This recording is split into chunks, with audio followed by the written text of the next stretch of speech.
ओम नमो भगवते वासुदेवाय। श्रीमद्भागवत महापुराण पंचम स्कंद अध्याय 26। नरकों की विभिन्न गतियों का वर्णन। राजा परीक्षित ने पूछा, महर्षि, लोगों को जो ये ऊंची नीची गतियां प्राप्त होती हैं, उनमें इतनी विभिन्नता क्यों है? श्री सुखदेव जी कहते हैं, राजन, कर्म करने वाले पुरुष सात्विक, राजस और तामस 3 प्रकार के होते हैं तथा उनकी श्रद्धाओं में भी भेद रहता है। इस प्रकार स्वभाव और श्रद्धा के भेद से उनके कर्मों की गतियां भी भिन्न भिन्न होती हैं और न्यूनाधिक रूप में ये सभी गतियां सभी कर्ताओं को प्राप्त होती हैं। इसी प्रकार निषिद्ध कर्म रूप पाप करने वालों को भी उनकी श्रद्धा की असमानता के कारण समान फल नहीं मिलता। अतः अनादि अविद्या के वशीभूत होकर कामना पूर्वक किए हुए उन निषिद्ध कर्मों के परिणाम में जो हजारों तरह की नारकी गतियां होती हैं, उनका विस्तार से वर्णन करेंगे। राजा परीक्षित ने कहा, भगवान, आप जिनका वर्णन करना चाहते हैं वे नरक इसी पृथ्वी के कोई देश विदेश हैं अथवा त्रिलोकी से बाहर या इसी के भीतर कीजे गए हैं? श्री सुखदेव जी कहते हैं, राजन, वे त्रिलोकी के भीतर ही हैं तथा दक्षिण की ओर पृथ्वी से नीचे जल के ऊपर स्थित है। इसी दिशा में अग्निश्वात आदि पितृगण रहते हैं। वे अत्यंत एकाग्रता पूर्वक अपने वंशधरों के लिए मंगल कामना किया करते हैं।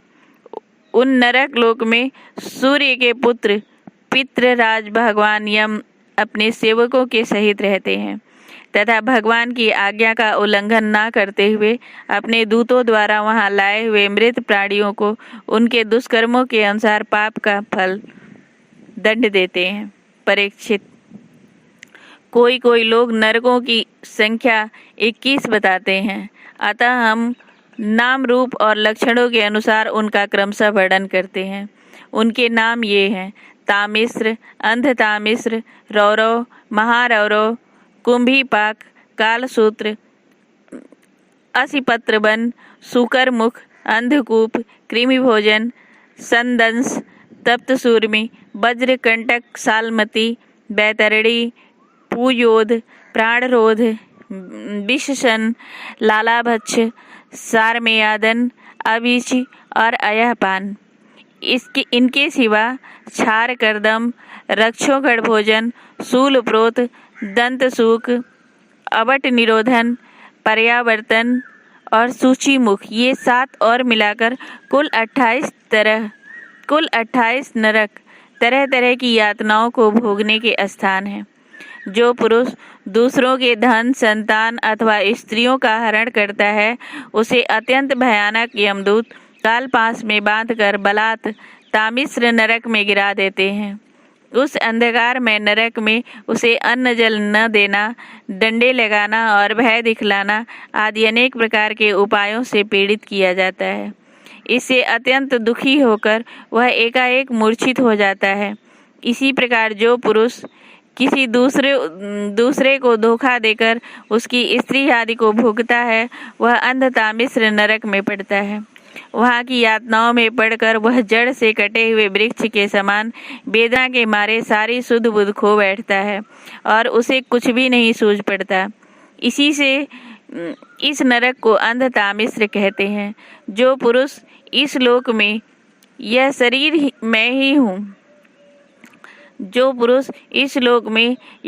ही मैं हूँ और ये स्त्री, धन आदि मेरे हैं, ऐसी बुद्धि से दूसरे प्राणियों से द्रोह करके निरंतर अपने कुटुंब के ही पालन पोषण में लगा रहता है, वह अपना शरीर छोड़ने पर अपने पाप के कारण स्वयं ही रौरव नरक में गिरता है। इस लोक में उसने जिन जीवों को जिस प्रकार कष्ट पहुँचाया होता है, परलोक में यम यातना का समय आने पर जीव रुरु होकर उसे उसी प्रकार कष्ट पहुँचाते हैं। इसीलिए इस नरक का नाम रौरव है। रुरु सर्प से भी अधिक क्रूर स्वभाव वाले एक जीव का नाम है। ऐसा ही महारौरव नरक है। इसमें वह व्यक्ति जाता है जो और किसी की परवाह न कर केवल अपने ही शरीर का पालन पोषण करता है। वहाँ कच्चा मांस खाने वाले रुरु इसे मांस के लोभ से काटते हैं। जो क्रूर मनुष्य इस लोक में पेट पालने के लिए जीवित पशु या पक्षियों को रांधता है, उस हृदयहीन राक्षसों से भी गए बीते पुरुष को यमदूत कुंभीपाक नरक में ले जाकर खौलते हुए तेल में रांधते हैं। जो मनुष्य इस लोक में माता पिता ब्राह्मण और वेद से विरोध करता है, उसे यमदूत कालसूत्र नरक में ले जाते हैं। इसका घेरा 10,000 योजन है। इसकी भूमि तांबे की है। इसमें जो तपा हुआ मैदान है वह ऊपर से सूर्य और नीचे से अग्नि के दाह से जलता रहता है। वहाँ पहुँचाया हुआ पापी जीव भूख प्यास से व्याकुल हो जाता है और उसका शरीर बाहर भीतर से जलने लगता है। उसकी बेचैनी यहाँ तक बढ़ती है कि वह कभी बैठता है, कभी लेटता है, कभी छटपटाने लगता है, कभी खड़ा होता है और कभी इधर उधर दौड़ने लगता है। इस प्रकार उस नर पशु के शरीर में जितने रोम होते हैं उतने ही 1000 वर्ष तक उसकी यह दुर्गति होती रहती है। जो पुरुष किसी प्रकार की आपत्ति न आने पर भी अपने वैदिक मार्ग को छोड़कर अन्य पाखंड पूर्ण धर्मों का आश्रय लेता है, उसे यमदूत असिपत्र वन नामक नरक में ले जाकर कोड़ों से पीटते हैं। जब मार से बचने के लिए वह इधर उधर दौड़ने लगता है, तब उसके सारे अंग तालबन के तलवार के समान पैने पत्तों से, जिसमें दोनों ओर धारें होती हैं, टूक टूक होने लगते हैं। तब वह अत्यंत वेदना से हाय मैं मरा इस प्रकार चिल्लाता हुआ पद पद पर मूर्छित होकर गिरने लगता है। अपने धर्म को छोड़कर पाखंड धर्म में चलने से उसे इस प्रकार अपने कुकर्म का फल भोगना पड़ता है। इस लोक में जो पुरुष राजा या राज कर्मचारी होकर किसी निरपराध मनुष्य को दंड देता है अथवा ब्राह्मण को शरीर दंड देता है, वह महापापी मरकर सूकर मुख नरक में गिरता है। वहाँ जब महाबली यमदूत उसके अंगों को कुचलते हैं, तब वह कोल्हू में पेरे जाते हुए गन्ने के समान पीड़ित होकर जिस प्रकार इस लोक में उसके द्वारा सताए हुए निरपराध प्राणी रोते चिल्लाते थे, उसी प्रकार कभी आर्त स्वर से चिल्लाता और कभी मूर्छित हो जाता है। जो पुरुष इस लोक में खटमल आदि जीवों की हिंसा करता है, वह उनके द्रोह करने के कारण अंधकूप नरक में गिरता है। वह उनसे द्रोह करने के कारण अंधकूप नरक में गिरता है, क्योंकि स्वयं भगवान ने ही रक्तपान आदि उनकी वृत्ति बना दी है और उन्हें उसके कारण दूसरों को कष्ट पहुंचाने का ज्ञान भी नहीं है। किंतु मनुष्य की वृत्ति भगवान ने विधि निषेध पूर्वक बनाई है और उसे दूसरों के कष्ट का भी ज्ञान है। वहाँ वे पशु, मृग, पक्षी, सांप आदि रेंगने वाले जंतु, मच्छर, जूं, खटमल और मक्खी आदि जीव जिनसे उसने द्रोह किया था, उसे सब ओर से काटते हैं। इससे उसकी निद्रा और शांति भंग हो जाती है और स्थान न मिलने पर भी वह बेचैनी के कारण उस घोर अंधकार में इस प्रकार भटकता रहता है जैसे रोगग्रस्त शरीर में रहता है। जो मनुष्य इस लोक में बिना पंच महायज्ञ किए तथा जो कुछ मिले उसे बिना किसी दूसरे को दिए स्वयं ही खा लेता है, उसे कौवे के समान कहा गया है। वह परलोक में कृमि भोजन नामक निकृष्ट नरक में गिरता है। वहाँ 1,00,000 योजन लंबा चौड़ा कीड़ों का कुंड है।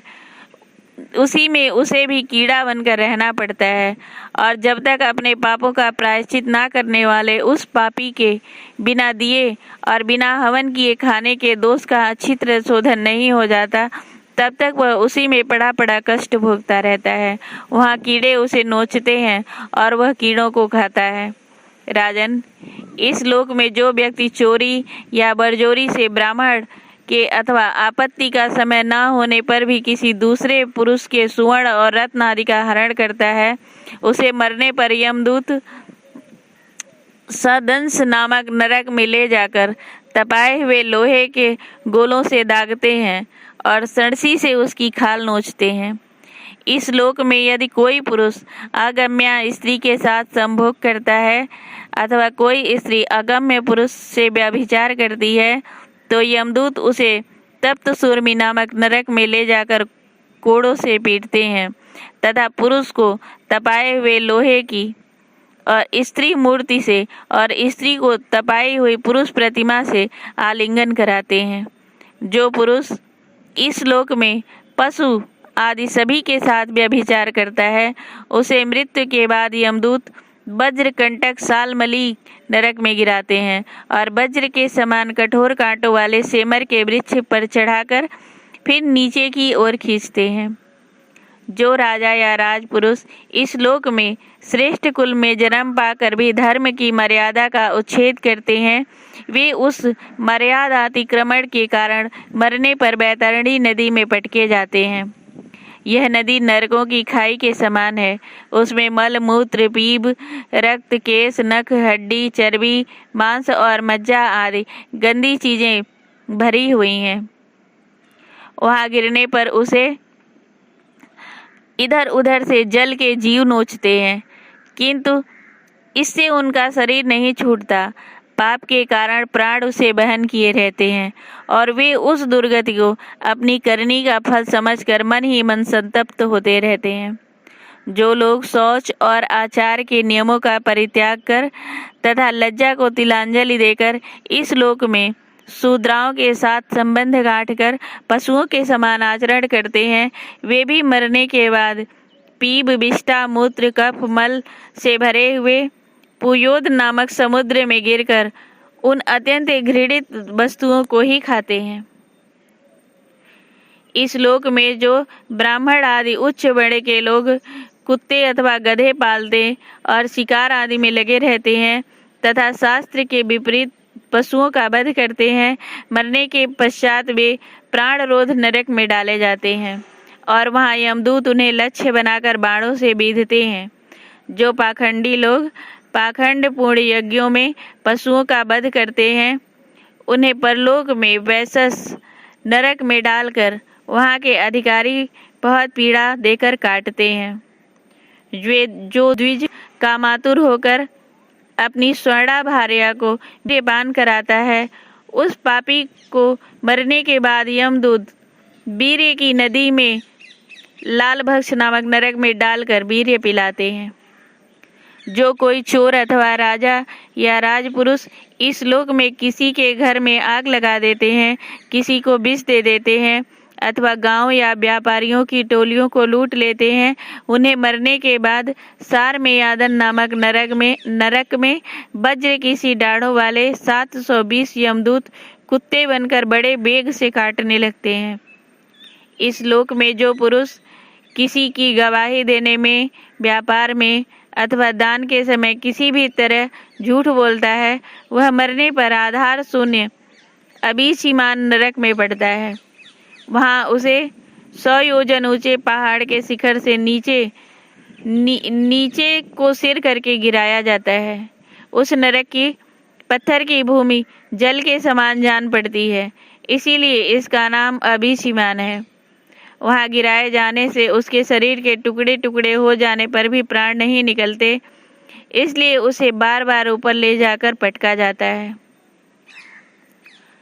जो ब्राह्मण या ब्राह्मणी अथवा व्रत में स्थित कोई भी प्रमादवश मद्यपान करता है तथा जो क्षत्रिय या वैश्य सोमपान करता है, उसे यमदूत अयहपान नाम के नरक में ले जाते हैं और उसकी छाती पर पैर रखकर उसके मुख में आग से गलाया हुआ लोहा डालते हैं। जो पुरुष इस लोक में निम्न श्रेणी का होकर भी अपने को बड़ा मानने के कारण जन्म तप विद्या आचार वर्ण या आश्रम में अपने को से बड़े लोगों का विशेष सत्कार नहीं करता, वह जीता हुआ भी मरे के ही समान है। उसे मरने पर छार करदम नाम के नरक में नीचे को सिर करके गिराया जाता है, वहां उसे अनंत पीड़ाएं भोगनी पड़ती हैं। जो पुरुष इस लोक में नर मेधादि के द्वारा भैरव यक्ष राक्षस आदि का यजन करते हैं और जो स्त्रियां पशुओं के समान पुरुषों को खा जाती हैं, उन्हें वे पशुओं की तरह मारे हुए पुरुष यमलोक में राक्षस होकर तरह तरह की यातनाएं देते हैं और रक्षोगढ़ भोजन नामक नरक में कसाईयों के समान कुल्हाड़ी से काट काट कर उसका लहू पीते हैं, तथा जिस प्रकार वे मांस भोजी पुरुष इस लोक में उनका मांस भक्षण करके आनंदित होते थे, उसी प्रकार वे भी उनका रक्त पान करते और आनंदित होकर नाचते गाते हैं।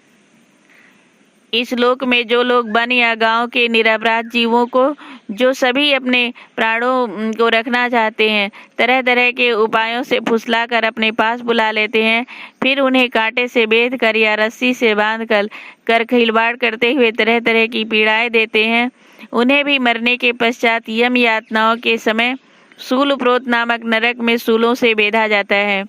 उस समय जब उन्हें भूख प्यास सताती है और कंक बटेर आदि तीखी चोंचों वाले नरक के भयानक पक्षी नोचने लगते हैं, तब अपने किए हुए सारे पाप याद आ जाते हैं। राजन, इस लोक में जो सर्पों के समान उग्र स्वभाव पुरुष दूसरे जीवों को पीड़ा पहुंचाते हैं, वे मरने पर दंत सूक नाम के नरक में गिरते हैं। वहाँ 5-5, 7-7 मुंह वाले सर्प उनके समीप आकर उन्हें चूहों की तरह निगल जाते हैं। जो व्यक्ति यहाँ दूसरे प्राणियों को अंधेरी खत्तियों, कोठों या गुफाओं में डाल देते हैं, उन्हें परलोक में यमदूत वैसे ही स्थानों में डालकर विषैली आग के धुएं में घोंटते हैं। इसीलिए इस नरक को अवट निरोधन कहते हैं।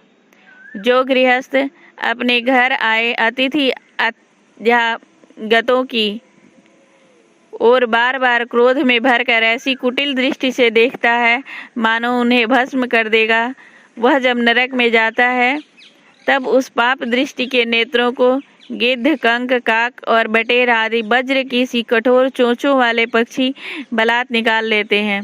इस नरक को पर्यावर्तन कहते हैं। इस लोक में जो व्यक्ति अपने को बड़ा धनवान समझकर अभिमान बस सबको टेढ़ी नज़र से देखता है और सभी पर संदेह रखता है, धन के व्यय और नाश की चिंता से जिसके हृदय और मुंह सूखे रहते हैं, अतः तनिक भी चैन न मानकर जो यक्ष के समान धन की रक्षा करने में लगा रहता है, तथा पैसा पैदा करने, बढ़ाने और बचाने में जो तरह तरह के पाप करता रहता है, वह नराधम मरने पर सूची मुख नरक में गिरता है। वहाँ उस अर्थ पिशाच पापात्मा के सारे अंगों को यमराज के दूत दर्जियों के समान सुई धागे से सीते हैं। राजन, यमलोक में इस प्रकार के सैकड़ों हजारों नरक हैं।